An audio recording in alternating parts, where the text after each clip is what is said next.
tal? ¿Cómo están? Muy buenas noches. Un placer saludarles. Soy Fernando del Rincón. Bienvenido a Conclusiones. Bienvenido a casa. Como todas las noches se lo digo, mi casa es su casa. Por supuesto que esta noche tendremos dos temas sumamente importantes. De nueva cuenta México, pero ya lejos del contexto electoral. Estaremos hablando de la visita de la vicepresidenta de los Estados Unidos, Kamala Harris, y su reunión con el presidente de México, Andrés Manuel López Obrador. Y dos que tres detallitos que ya le cuento, ya le voy a contar. Y por supuesto, también estaremos dándole seguimiento a lo que ocurre en Perú, cuando aún no se define quién es el ganador de la elección presidencial, Pedro Castillo o Keiko Fujimori. Esos son los temas de hoy. Vámonos de inmediato entonces.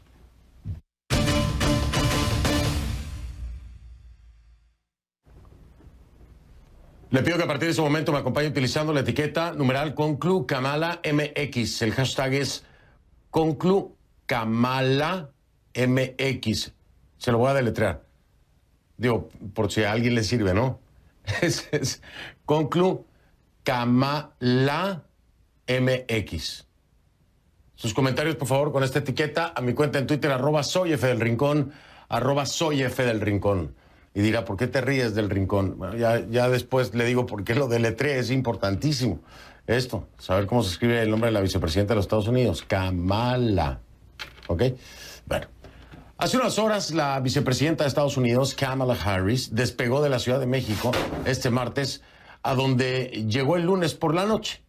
Harris se reunió con el presidente Andrés Manuel López Obrador en un encuentro que fue trascendente, según el propio AMLO, ¿no?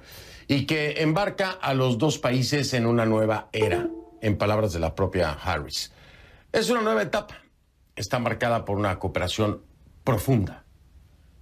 México y Estados Unidos acordaron lo siguiente: abordar las causas de la migración desde Centroamérica, ¿no? Este tema que era el principal encargo para la vicepresidenta.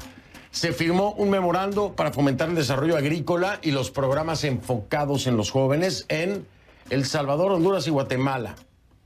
También se acordó crear un grupo de operaciones sobre tráfico y trata de personas, mantener diálogo de seguridad a nivel de gabinete para trabajar en la reducción de los homicidios y las muertes relacionadas con las drogas y contrarrestar al crimen organizado.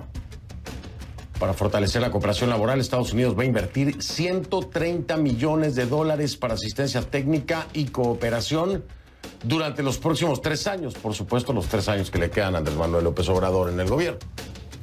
Sí, no hay una extensión de mandato, ¿no? Washington ofrece además un paquete de subvenciones, préstamos y ayudas valorado en $250 millones para atraer inversiones y fomentar el desarrollo, esto en el sur de México. Y también se creará un programa de capacitación conjunto para resolver las más de 82,000 desapariciones en México. Y allá en la Ciudad de México se encuentra Ione Molinares con más información. Espero que mi país te esté tratando de maravilla, mi estimada Ione Molinares. Y cuéntanos más acerca de esta importantísima visita que tiene sus detallitos. Ione, te mando un abrazo. Me da gusto que estés en mi país. Fernando, la única queja es que hay que irse ya. Ese es el problema, que ya se acabó la estancia aquí en Ciudad de México. De resto, todo ha sido maravilloso. Pero vamos a hablarte un poco de lo que ocurrió el día de hoy, porque sí, fue una reunión importante, fue un acercamiento interesante, una reunión entre los dos mandatarios que duró de forma oficial, privada, con las delegaciones 1 hora, pero antes y después se reunieron más de 30 minutos y eso habla mucho del interés que hay entre los dos. Hoy Kamala Harris cierra con una conferencia de prensa diciendo que es absolutamente exitosa su gira. ¿Por qué? Ella dice, la gira no es tanto que haya generado algún anuncio muy grande, sino que todo lo que se hizo se cumplió, lo que se quería hacer se cumplió.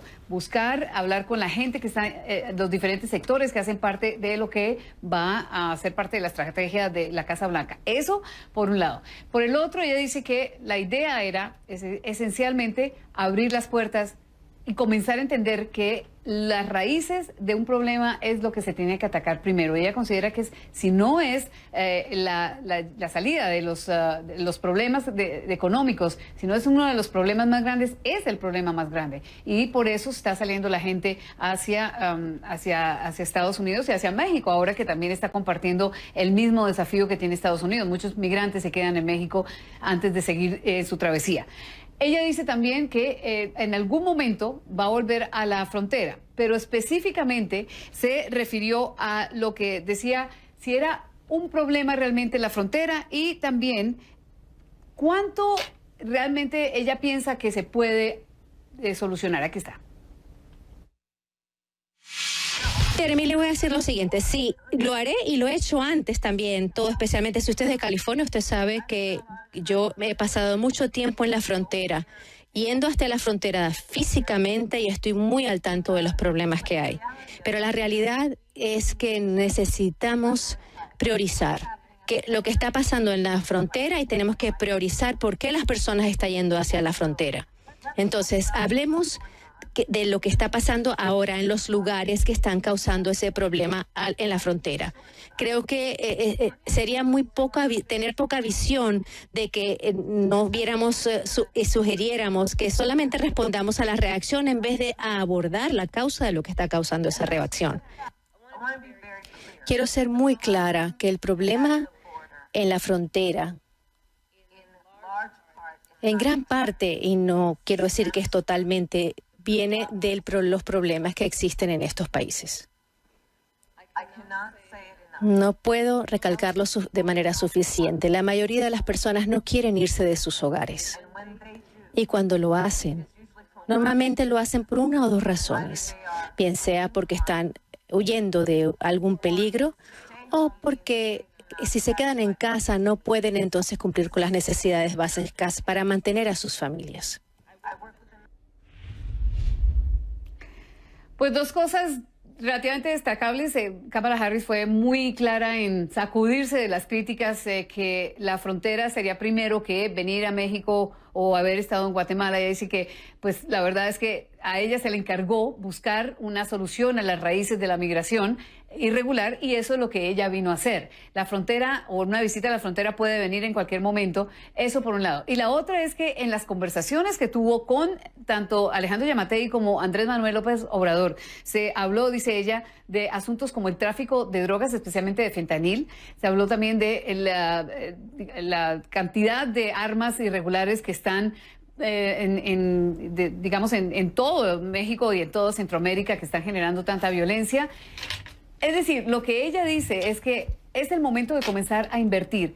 Aquí el gran reto va a ser, Fernando, ¿cómo se puede invertir cuando las condiciones en estos países no están dadas y cuando existe ya Iniciativa Mérida, la Alianza para la Prosperidad, también estuvo la Cuenta del Milenio y todo eso fue dinero que llegó y simplemente no hizo mucha mella? ¿Cuáles son las garantías que tiene Kamala Harris? Pues eso no lo dejó claro, pero ella cree que está sentando las bases para por lo menos presionar a Guatemala a comenzar, darle un ejemplo a los otros países y seguramente cruzar los dedos y no depender de lo que pueda, las aristas que puedan aparecer de aquí en adelante. Tal vez a favor de todo este proceso, Fernando, que tiene Kamala Harris y la Casa Blanca en general, es que esto es un proceso que comienza muy temprano en la presidencia de Joe Biden y le da entonces a lo mínimo 4 años para poder desarrollar algo, obviamente teniendo en cuenta los factores que se puedan presentar de último minuto, a diferencia de lo que han hecho otras administraciones que han tenido que reaccionar o a la mitad o casi al final de la administración. Entonces, tal vez ahí haya algo a favor, pero lo que tiene cuesta arriba realmente Kamala Harris, pues es bastante fuerte y ella lo sabe. Fernando.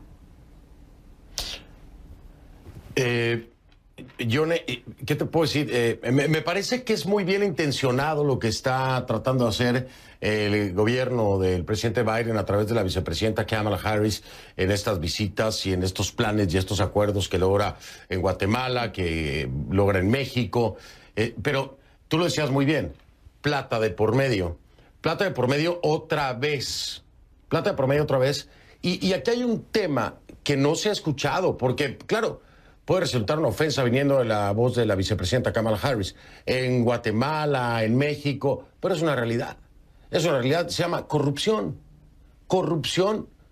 Y este debe ser uno de los puntos que tengan que tocarse a fondo, porque es generador también de problemas migratorios. Y si les vas a dar plata y hay corrupción, bueno, pues Sí, ahí te encargo. Quién sabe cómo les vaya a ir. Claro, y ese fue uno de los temas que ella fue muy enfática y parece que fue más dura de lo que aparenta. Esto ocurrió especialmente con Alejandro Giammattei.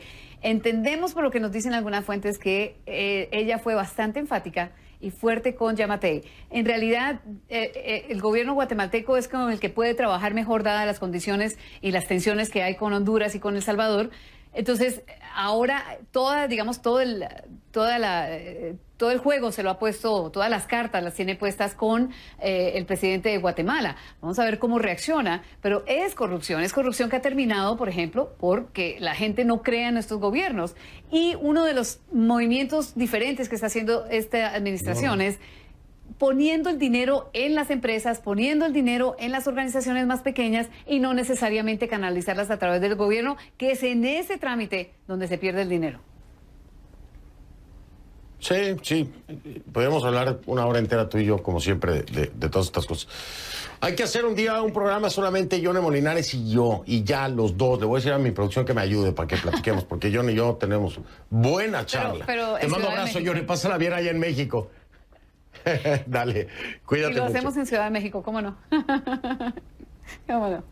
Estaría buenísimo, buenísimo. Gracias, Yone Molinares. Bien, vamos a darle la bienvenida a mi invitado, si le parece. Vamos.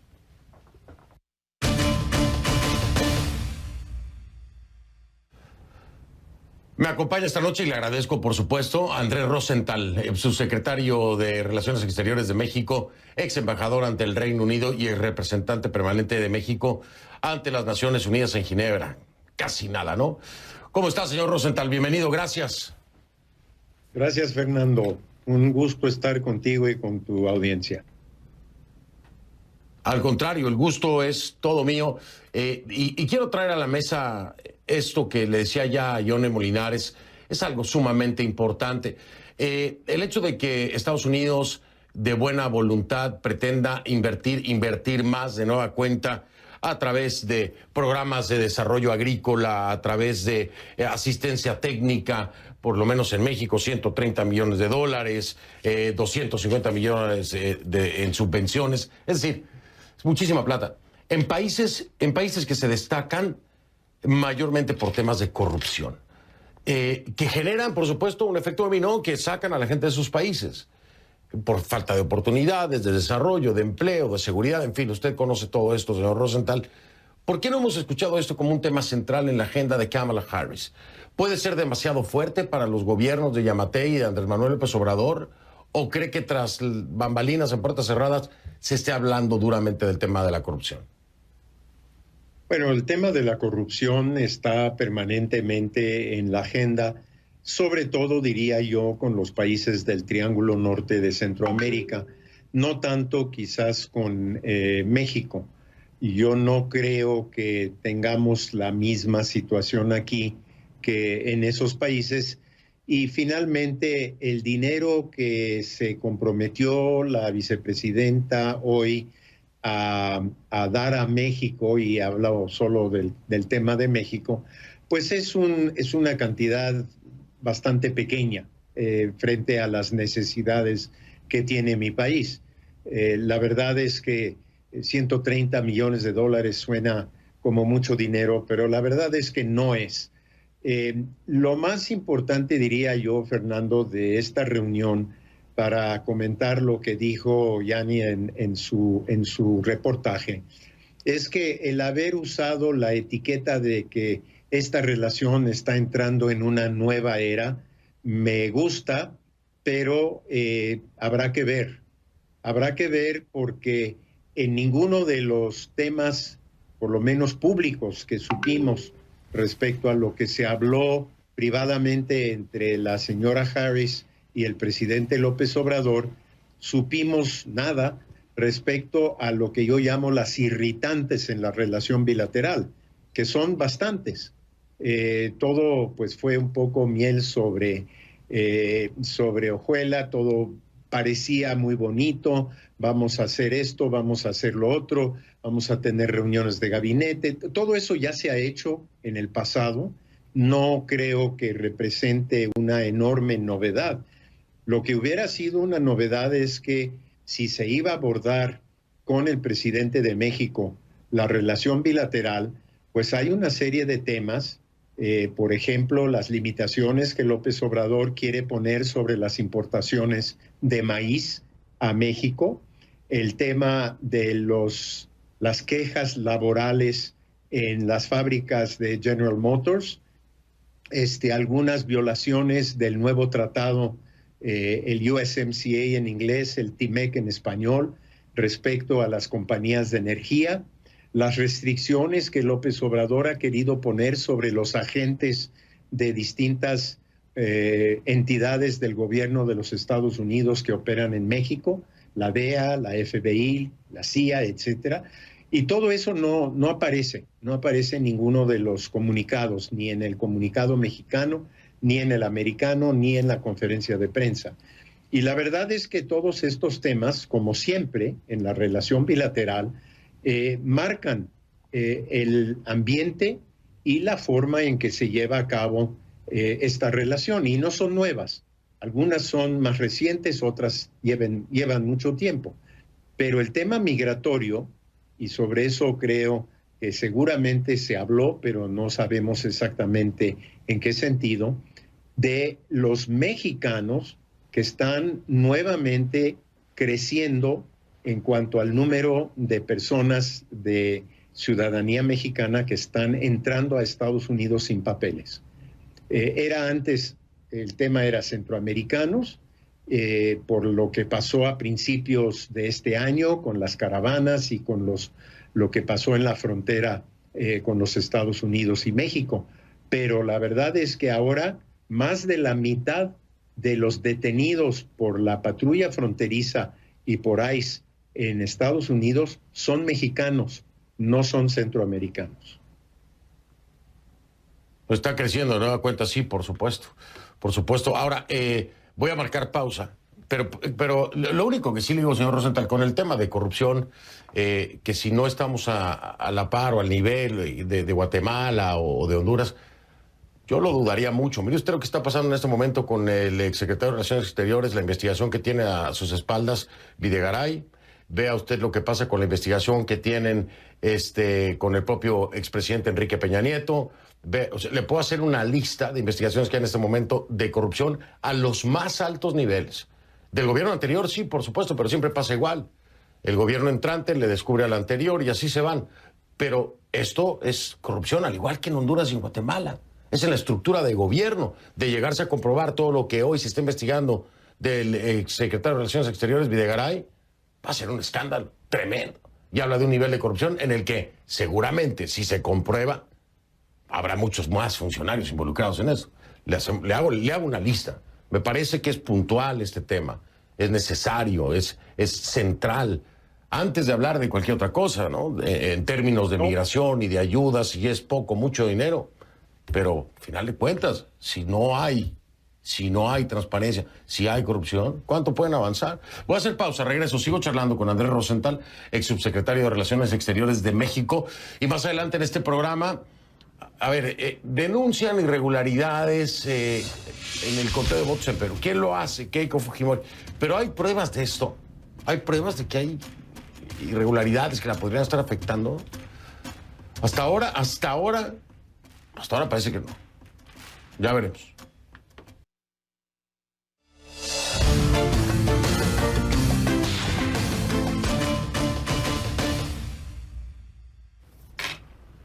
Continuamos con Andrés Rosenthal, ex subsecretario de Relaciones Exteriores de México. Mencionaba algo muy importante el ex subsecretario acerca del incremento de la emigración de mexicanos hacia los Estados Unidos. Hay un incremento. El tema de seguridad, señor Rosenthal, es sumamente importante, pero en México el enfoque tiene que ver también con narcotráfico. ¿Y a qué me refiero con eso? Estamos hablando de maras, de pandillas, por ejemplo, en El Salvador, en Honduras, mezclado también, por supuesto, con narcotráfico. pero no con el poder del narcotráfico en México y con la facilidad con la que ha estado operando durante el gobierno de Andrés Manuel López Obrador. Es un tema de seguridad que el propio Estados Unidos ha querido traer a la mesa.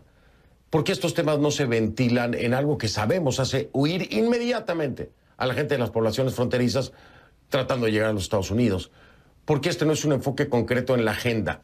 ¿Cree usted que se trató ahora con Kamala Harris o con la reciente visita del director de la CIA, que dicen que fue de rutina, pero no sé cómo es una visita de rutina del director de la CIA? ¿Dónde cree que está ubicado esto en el contexto de la agenda? Bueno, pues es una muy buena pregunta, Fernando. No aparece en ningún lado en los comunicados oficiales. No hay duda de que el narcotráfico en México y de México a Estados Unidos y a otros países es uno de los flagelos más importantes que tenemos en nuestro país. Dio como resultado en la campaña electoral 89 asesinatos de candidatos a elección, muchos de ellos muertos porque juraron que si los eligiéramos iban a combatir el narcotráfico y los propios carteles se ocuparon de deshacerse de ellos. No aparece, como digo, nada de esto en la discusión. Ahora, también hay que decir que la vicepresidenta Harris tiene una encomienda muy específica del presidente Biden. No es la encargada de la relación bilateral. Ella solo debe tener como agenda el tema migratorio. Y la verdad es que una gran parte de lo que viene en el comunicado y en la conferencia de prensa que ella tuvo al final de su visita tiene que ver con el tema migratorio, pero no el migratorio mexicano, sino el migratorio centroamericano, que es el encargo que Biden le ha dado. Ahora, yo no quiero negar, y lo digo muy claramente, Fernando, que hay corrupción en México, como tú dices. Sí hay corrupción en México.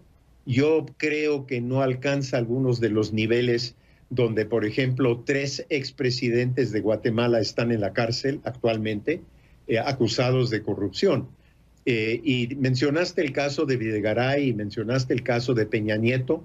En el caso de Videgaray, la acusación tiene que ver con la omisión en su manifestación de bienes de 2 tarjetas de crédito que tenían saldos en 0. Él ya lo ha aclarado y pues va a impugnar lo que la Fiscalía lo ha acusado de haber omitido.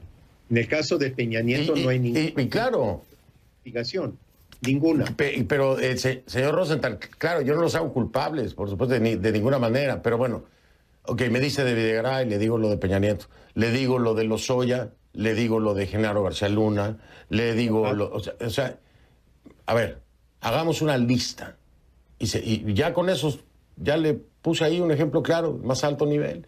Nada de esto, yo no estoy diciendo que sea el único gobierno, ¿no? El anterior. Me parece que en nuestro país no hay aún expresidentes en prisión porque hay acuerdos. Porque hay acuerdos. Esto ha sido una tradición mexicana, ¿no? Como que se cuidan la espalda después, hay acuerdos, entro yo y no. Se está haciendo ahora, pero lo veremos, pero de que hay. Y de que hay altos niveles. ¿No se te hace curioso, Fernando, que en este caso, y lo mencionaste en casos anteriores, siempre se va contra el que ya no está en el poder o la gente que ya no está en el cargo que estaban? Mencionabas a Lozoya, mencionabas a Genaro García Luna, mencionaste a Peña Nieto, mencionaste a Videgaray. Este gobierno de López Obrador lleva casi 3 años en el poder. Ni un solo caso de corrupción dentro del gobierno actual, funcionarios públicos, federales, estatales, ninguno ha sido combatido por la Fiscalía de López Obrador. Entonces, estamos en las mismas. Él gana la elección en 2018. Eso es cierto. Con una enorme campaña de que se va a dedicar a combatir la corrupción. Y todos los que estamos viviendo actualmente en México sabemos perfectamente que la corrupción en el gobierno y en funcionarios públicos sigue existiendo. Y él no ha hecho nada para combatirlo. Sí. Completo, o sea, oiga, señor Rosenthal, yo no le estoy diciendo que la 4T López Obrador sean angelitos, ojo que no, pero ahí está, es lo que le decía yo, existe a todos los niveles, en todos los gobiernos, en los anteriores, y se van destapando después de que, como dice usted, los que ya no están. No, pero igual en Guatemala o en otros países, cuando ya no están, es que les caen encima y a algunos acaban presos y otros no. La misma historia, hombre, en Latinoamérica, tristemente hay que decirlo. Oiga, señor Rosenthal, es un gustazo. ¿Cómo me gustaría tener la hora completa con usted? A ver si logro coordinar un día para que hablemos toda la hora de México, porque me encanta platicar con usted, pero tengo que irme a Perú porque la cosa está muy tensa, usted lo sabe también. Le mando abrazo, coordinamos, ¿no? A ver si me puede dar una hora completita un día. Claro que sí, Fernando, con muchísimo gusto, porque sí hay muchos temas que hablar, y no solo el tema de la visita de la señora Harris, sino las elecciones que acabamos de tener el domingo, y una serie de temas económicos, sociales, que me gustaría comentar contigo. Entonces, estoy a tu disposición. Me encanta la idea, señor Rosenthal. Voy a hablarle a su equipo y a ver si esta misma semana lo hacemos de una vez para que estemos, como decimos en México, en caliente con la semana electoral. Le mando un abrazo. Buenas noches, señor Rosenthal. Muy amable. Buenas noches, Fernando. Gracias. A usted. Ahora sí, aquí me voy a servir con la cuchara grande, mire.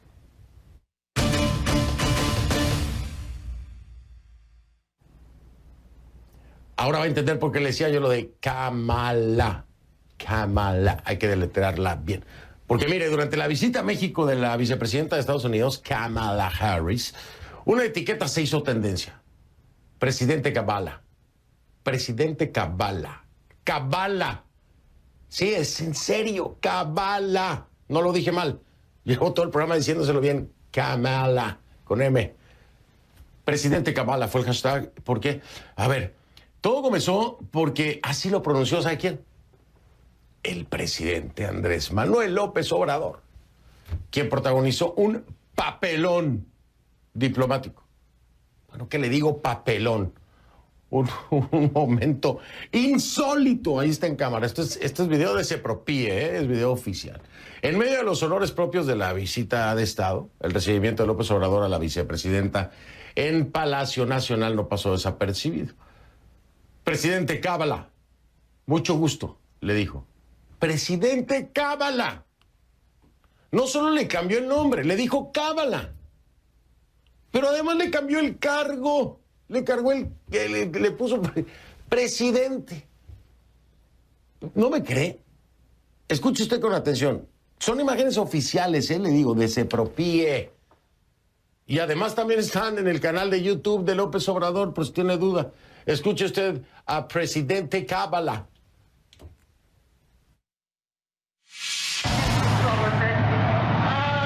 Presidente Kamala, mucho gusto. Mucho gusto. It's very good to see you. I'm very happy to be with you. Thank you.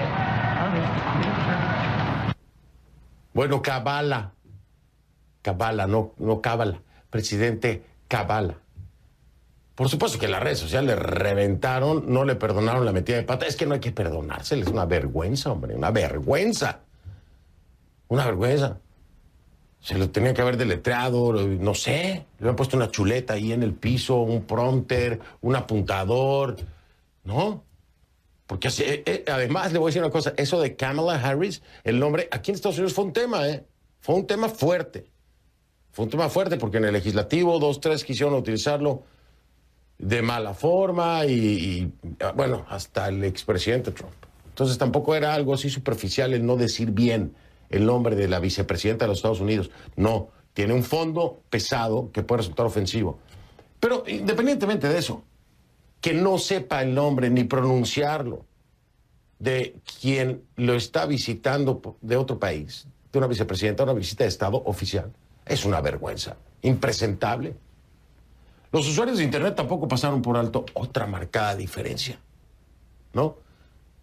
Ve la fotografía, entonces usted encuentra el error. ¿A qué me refiero? El presidente López Obrador recibió a Harris sin mascarilla. La gran diferencia, ¿no? Kamala Harris, la vicepresidenta de Estados Unidos, con mascarilla. El presidente de México, Andrés Manuel López Obrador, sin mascarilla. Y era el único, porque todas las personas que se pueden ver en las imágenes, incluidos otros altos cargos del gobierno de México, como el secretario de Relaciones Exteriores, Marcelo Ebrard, llevaban mascarilla, igual que la vicepresidenta Harris. Otra, ¿no? Y bueno, ya no me meto en más detalle, pero si usted ve a detalle las fotografías, una boleadita de zapatos, presidente López Obrador, una limpiadita en los zapatos, hombre. Hasta el pantalón traía ahí manchado. Pero bueno, volviendo al trabalenguas de Kamala de López Obrador, pues debió darse cuenta enseguida del error que cometió, ¿no? No es presidente, no es cabal. Segundos después del accidentado recibimiento, el locutor del evento presentó a Kamala como corresponde. Escucha. Buenos días.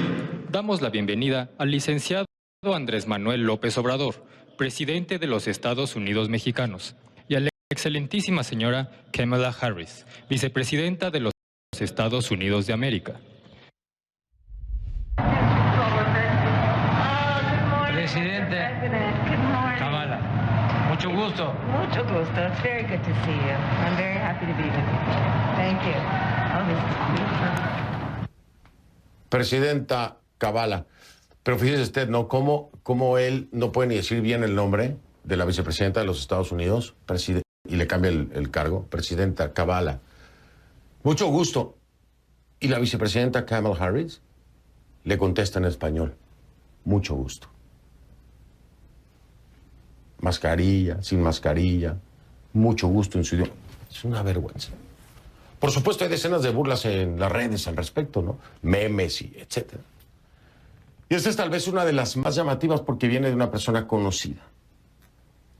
Y se hizo en el muro de Marcelo Ebrard. Cuando el canciller tuiteó sobre el encuentro del presidente López Obrador y la vicepresidenta Kamala Harris para decir que fue muy exitoso, el columnista y escritor mexicano Carlos Quiñones pues respondía con un sarcástico tuit en el que se limitó a escribir: presidente Kamala, para los amigos. Para los amigos. Esa es la 4T. Esa es la 4T. ¿Qué dirán? Bueno, fue un resbalón. Yo le voy a decir una cosa. Hay cargos, hay puestos que no tienen espacio para un resbalón. Hay cargos y hay puestos en los que esto que hizo AMLO puede ser una gran falta de respeto para un funcionario de Estado y para un país.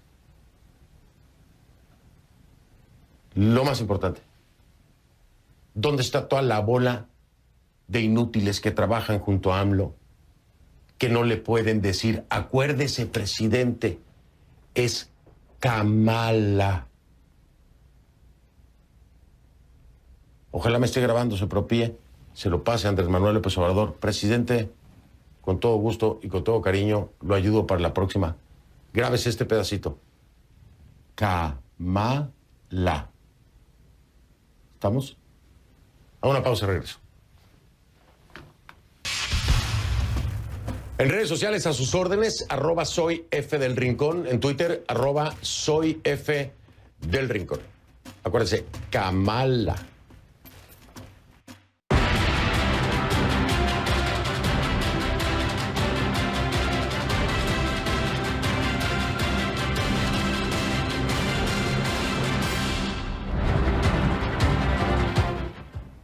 Entramos de lleno con Perú. Con más del 98% de las actas escrutadas por la Oficina Nacional de Procesos Electorales, los dos candidatos presidenciales, Pedro Castillo y Keiko Fujimori, mantienen todavía una muy pequeña ventaja. Estos son resultados preliminares, recuerde, pero ya quedan muy poquitas actas por escrutar. Castillo tiene 50,3%. Fujimori, 49,7%. Como ve usted, muy Muy pequeña diferencia. Ahora, ¿hay acusaciones de fraude o no hay acusaciones de fraude? A ver, Fujimori dice que Castillo lleva a cabo, o sea, no es una acusación de fraude per se, pero dice que es una estrategia para distorsionar o dilatar los resultados de las elecciones, ¿no? Y denuncia un fraude en las mesas de sufragio y en las urnas, pero no cometido en el contexto de la estructura electoral, de los órganos electorales, de los organismos electorales, no en contra. Ahora, ¿tiene pruebas o no tiene pruebas Fujimori? Bueno, mostró videos de supuestas irregularidades. Pero a ver, todo esto lo tiene que dirimir el órgano oficial. Un video no prueba nada. Un video no prueba nada. Tiene que estar asentado legalmente, ¿no? Obviamente, Pedro Castillo niega todo esto. Siguen a la espera, por supuesto, el día de hoy, de que llegaran más de 2.600 actas del exterior para contabilizarlas. Se supone que eso le va a favorecer a Keiko. Pero lejos de ya los resultados, esto que está pasando es muy peligroso. Muy, muy peligroso. Esto que está haciendo Keiko es muy peligroso. Si efectivamente está ocurriendo, es gravísimo, pero si no, ya la polarización no aguanta mucho. Y puede pasar algo. Puede pasar algo en Perú. Que ojalá no. Vamos como invitados esta noche.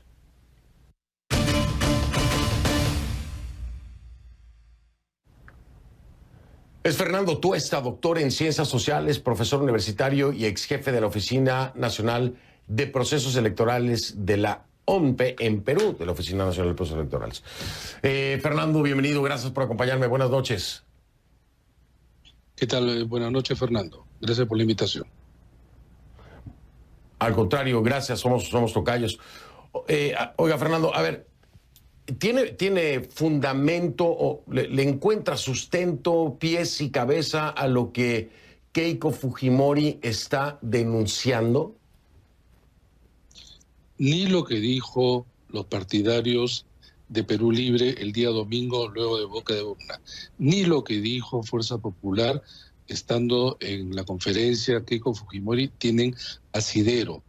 Existen algunos incidentes aislados que ya se conocen cuál ha sido la respuesta de eso, pero de allí a acusar de fraude, además sin comprometer a los organismos electorales, eso no solamente no es posible, sino que en el Perú en los últimos 20 años, luego del único fraude que ha habido en el Perú en décadas, el año 2000, con la reelección inconstitucional de Alberto Fujimori, que fue el inicio del fin de ese régimen, no ha habido ninguna elección que puede ser acusada como tal. Es más, las misiones de observación internacional que están en Perú, ya en primera vuelta, emitieron un informe.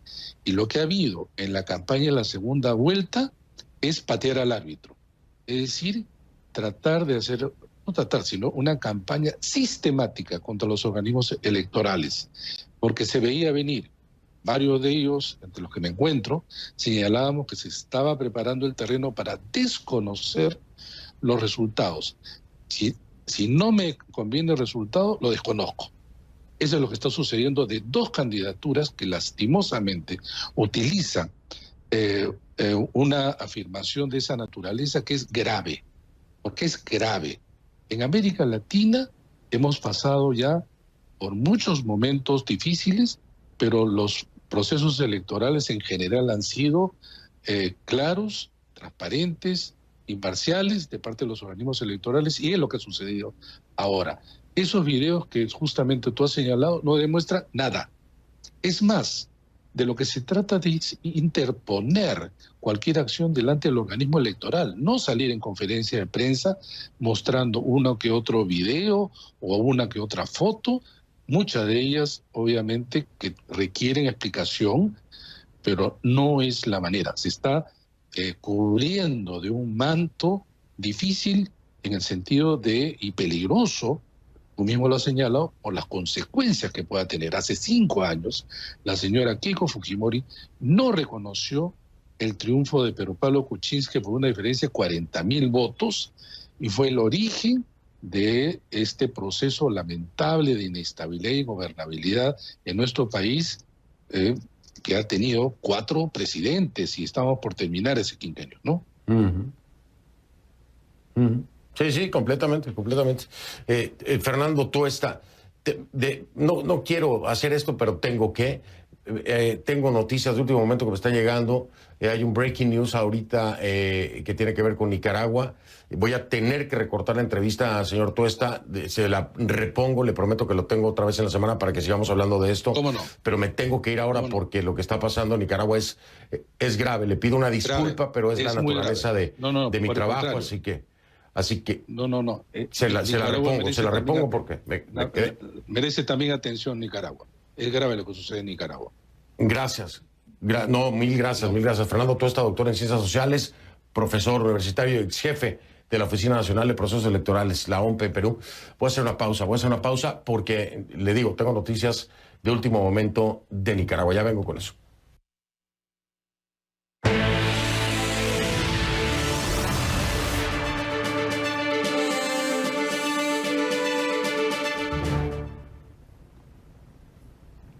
Tengo información de último momento. Nicaragua ya son 4, ¿sí? 4, le estoy diciendo a usted, 4 los candidatos, por supuesto, opositores, aspirantes a la presidencia, detenidos por el régimen Ortega Murillo en Nicaragua. 4 ya, 4.